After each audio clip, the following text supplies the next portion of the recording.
माध्यमातून आपल्याला मिळणार आहे आणि मिळालंही होतं. त्यासाठी आम्ही इथे उभा.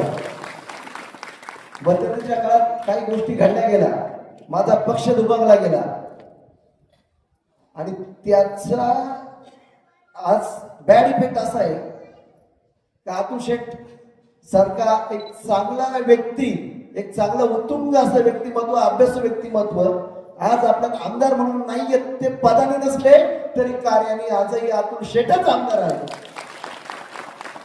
त्यामुळे आज बोलायला लागतंय. मित्रांनो, सांगतो असं वावड्या उठवण्यात येतात, राष्ट्रवादी संपली, राष्ट्रवादी. आणि कसलं काय, माझ्या पक्षाची 1,10,000 मतं उबाटा बरोबरची आणि देवराम लांडेची 24,000 मतं, 1,34,000 मतांचा माझा पक्ष आहे. लक्षात ठेवा, तुमच्यापेक्षा डबल आहे आणि दुप्पट आहे. बोलायचं तात्पर्य असं आहे, बऱ्याच गोष्टी विचित्र विचित्र घडत गेलेल्या आहेत. शेट्टी ज्या लोकांना मोठं केलं, साहेब तुम्ही खूप लोकांना काही काही उंचीवर नेऊन बसवलंय. मला काहीच अपेक्षा नाहीये. मी डॉक्टर अमोल बेनकेचा मित्र आहे आणि माझ्या मित्राच्या भावासाठी, मी माझ्या मोठ्या भावासाठी इथं आलेलो आहे. काय द्यायचं कमी ठेवलं होतं शेट्टी. तुम्ही राम लक्ष्मणाचं स्टेटस टाकलं, लक्ष्मणाने हात घातली.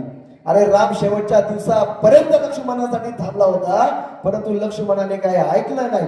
ठीक आहे, अपक्ष उभं राहायचं, शत्रूच्या गोटात जायची गरज नव्हती. हो मित्रांनो, शत्रूच्या गोटात जायची गरज नव्हती. तो आपटाळाचा मलईवाला आहे, त्यांनी शेठच्या जेव्हा आतापर्यंत मलई खाली आणि त्या मलईवाल्यानी थांबवलं काय. ते मलईवाले काय करते, गावागावात हिंडते आणि गावागावातलं दूध नाचते. पण मलईवाल्याला एवढंच सांगतो, तुझं दूध एवढं असणार आहे, त्याचं ना ताक होणार आहे ना तूप होणार आहे, ते फेकूनच जायला लागणार आहे.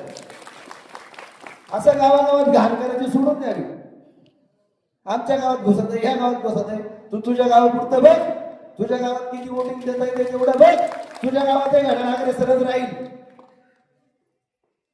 कारण कसं आहे, उगाच आज या फांदे उड्या मारायच्या, त्या उड्या मारायच्या, हे असं नसावं. नेतृत्व सक्षम असावं. माईच्या रूपाला एक सक्षम नेतृत्व या ठिकाणी मिळालेलं आहे. शेट्टी त्या दिवशीच सांगितलंय, अजितदादा पवार साहेबांकडे, सन्माननीय अजितदादांकडे 2दा सर्वे गेले आणि दोन्ही सर्वेत माई लांडे हे नाव पुढे आलेलं आहे. त्याच्यामुळे माईला तिकीट गेलेलं आहे. आता लांडे साहेबांची सुने असं नाहीये, तिचं वक्तृत्व, तिचं कर्तृत्व आपल्या लहान बहिणीसारखी आहे. ती अमोल माझ्या लहान भावासारखा आहे आणि ही दोन्ही संवेदनशील माणसं आहेत. अरे वारकऱ्यांच्या मागे उभे राहते ती माई आहे, जी सत्यात अभंग म्हणते ती माई आहे. तिच्या वाणीत एक अमृत आहे. अरे अमृतातही पैजा जिंके ऐसी अक्षरे रसिके मिळविल, अशा ज्ञानेश्वरीचा शब्द तिच्या कानात फुटतो, ती माई आहे. आणि असं जर उमदं नेतृत्व जर अतुल शेट्टी निवडलं असेल तर आपल्याला, जर आज घड्याळाला मतदान केलं नाही तर आपण आपल्याला माफ करू शकणार नाही. नुसतं मी बेनके असं करायचं नाही. जो आता बेनके साहेबांच्या नावाखाली घड्याळाला मत देईल त्यानेच म्हणायचं मी बेनकेंचा.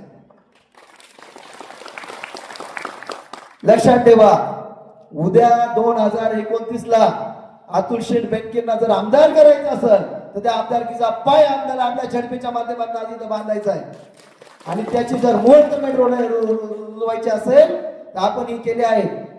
माझ्या गावच्या 20-25 मुलं या इथं सभेला आली आहेत. मंगेश आलेला आहे आमच्या वाडीतला, मंगेश हातवरती कर. मुलांना आपल्याला 58 घरकुलांचा प्रोजेक्ट, 58 घरकुलं कोणी मंजूर केली? Atul Shetty. At a time 58 घरकुलांचा प्रोजेक्ट माझ्या बोकाडात मंजूर केला साहेबांनी. काही गोष्टीमुळे तो रेंगाळ आहे, पण शेठच्या माध्यमातून तो या वर्षभरात आम्ही पूर्णत्वास नेणार आहेत. ही 101% या ठिकाणी सांगतोय. त्या प्रोजेक्टला जाणारा रस्ताही कोणी मंजूर केला? अतुल शेठने. साखर कोणी मंजूर केला? अतुल शेठने. दाखोबावाडीचा रस्ता कोणी मंजूर केला? अतुल शेठने. आणि मग शेठच्या विरोधात आपण कशासाठी जायचं? आपल्याला काय मिळणार आहे? आपल्याला का पाकिट पाहिजे? अरे अजिबात नको. पाकिट आपण नाहीच. आम्ही काल राष्ट्रवादी होतो, आजही राष्ट्रवादी, उद्या राष्ट्रवादीत राहू. आमची विचारसरणी राष्ट्रवादीची आहे. पेटून उठलं पाहिजे, ही गरज आहे, काळाची गरज आहे. कारण चांगला नेतृत्वाच्या हातात जर तालुका द्यायचा असेल तर आपल्याला आता पेटून उठलं पाहिजे. दोन्ही हाताच्या मुठी याच्या घट्ट आवळा आणि माझ्या मागा म्हणा, राष्ट्रवादी काँग्रेस पक्ष अतुल शेठ के आगे बढ़ो. माई ताई लांडेंचा सन्माननीय